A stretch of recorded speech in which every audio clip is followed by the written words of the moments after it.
Hey guys, what's going on? This is Sergeant Merrill, and welcome to my kitchen. Why you're in my kitchen instead of hanging out with your family on Thanksgiving, I have no idea, but since you're here, we're going to learn how I do my smoked turkey, which is pretty simple. And if you're like me and my wife, we go over to our family's house for Thanksgiving, but you never have enough turkey to take home for turkey sandwiches. You just can't beat the cold turkey sandwiches after Thanksgiving. So what me and my wife do is, we cook our own turkey the day before, we eat a little bit, for dinner, and we put the rest in the fridge for our turkey sandwiches throughout the week. You just can't beat them. Now this is a really easy process, guys. We just got a Butterball 10-pounder, which is what we choose because it's just going to be me, my wife, and my kids. So you don't want like a humongous turkey cooking on your own that takes like 8 hours. It's just not necessary. And you also don't want to overpower it with seasoning. So this is really simple seasonings, probably stuff you already have in your pantry.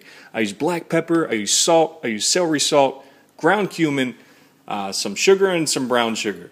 Now this beer right here, this doesn't go on the turkey. This just goes in my stomach.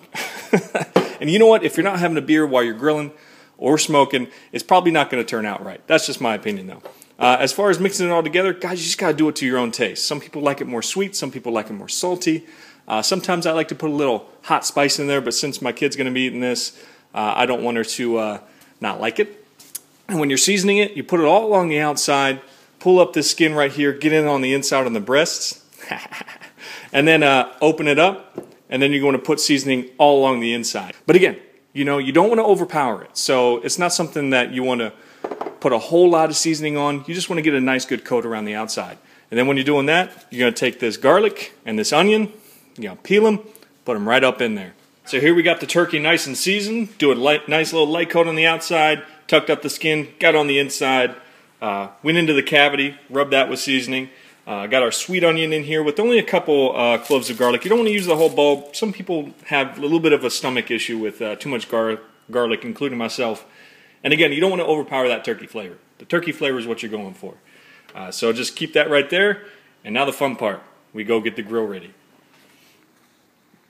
Alright, now getting a grill ready and keeping a grill ready is a full-time job, guys. When we're in barbecue competitions, we actually have one person that's dedicated to this job.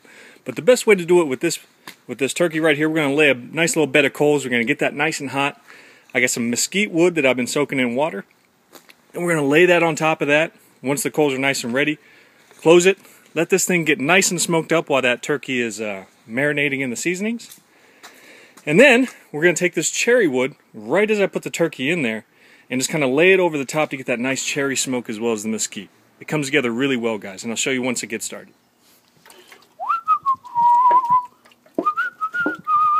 Bam, bam, bam. Now the trick with this stuff, guys, is actually to make sure that you get plenty before the fire starts. Once the fire starts, this stuff is useless. It's absolutely useless. You try and put it on a hot fire, it burns up instantly. And really all you're doing is just putting more of that lighter fluid flavor inside of the grill. That's not what you want to do. You want to just make sure you get it nice and pre-soaked, then you light it. So usually I soak it nice and good, come back in about 5 minutes, and then light it up. Alright, so this is burning nice. This will be ready in about 10 minutes to put some wood on it. But this is where I want to show you guys. When you throw lighter fluid on a hot fire, all it does is burn on the top. And the lighter fluid's gone. And if you look out the side here, you see the smoke coming out. You're just putting all those fumes just way through the grill. So that's why you always do it before. Wait till all the lighter fluid burns up because you don't want any of that flavor in your grill by the time you put your food on. Now some of you may be saying, holy shit, I need a grill this size to do a turkey. I'm never going to be able to do this. That's not true, guys. This is my baby. Me and her go way back. But you don't need a grill this size. You can do it on a Weber grill. It's all about controlling the heat and getting the right amount of smoke and keeping it off direct heat. Alright, so we're just about sitting pretty. Remember, these coals aren't going to serve as your main source of heat once you get started. It's actually going to be the wood. The coals are going to burn down long before you're done grilling. The wood is actually going to serve as the heat in the long run. So that's all you really need these coals for, is to get the wood burning, and then you just keep putting wood in to maintain your heat. So we're going to take this. The reason we soak it in water is so that it smokes much more, burns a little bit more slowly, and really gets that flavor in there with the smoke. Now I'm going to close this thing up after I put this thing in there, and you're going to see that smoke pushing out the other side. Get that all the way in there.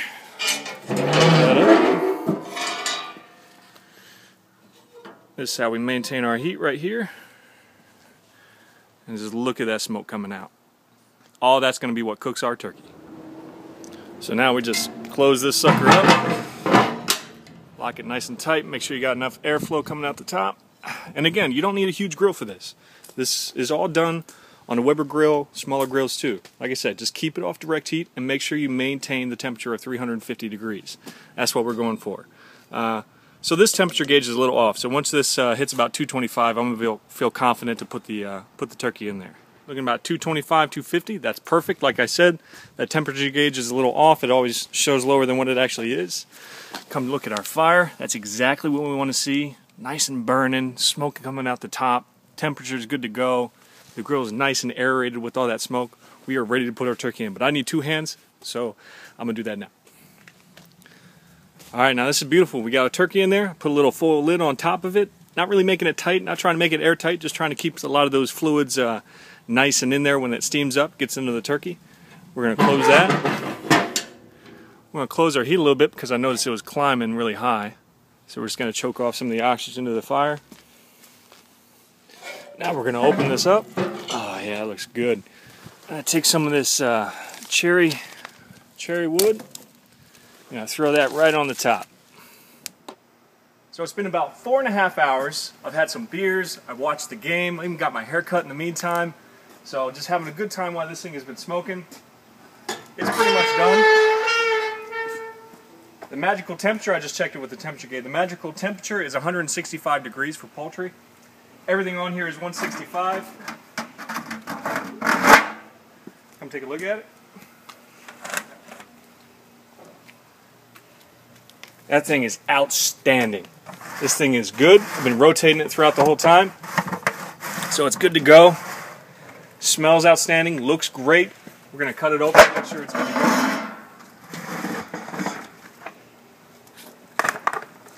Whew, that smoke gets you.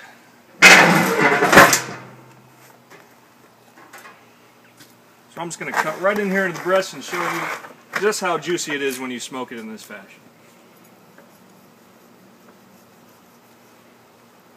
Come take a look. It's perfectly cooked. It's juicy. And this is going to make for some great cold turkey sandwiches later on. So in closing, guys, I hope you guys have a really great Thanksgiving. I hope hope your turkey turns out this good. But more importantly, I hope you guys have a great time with your family, because that's what Thanksgiving is all about. So that's all I have for this video. This is Sergeant Merrill. Out.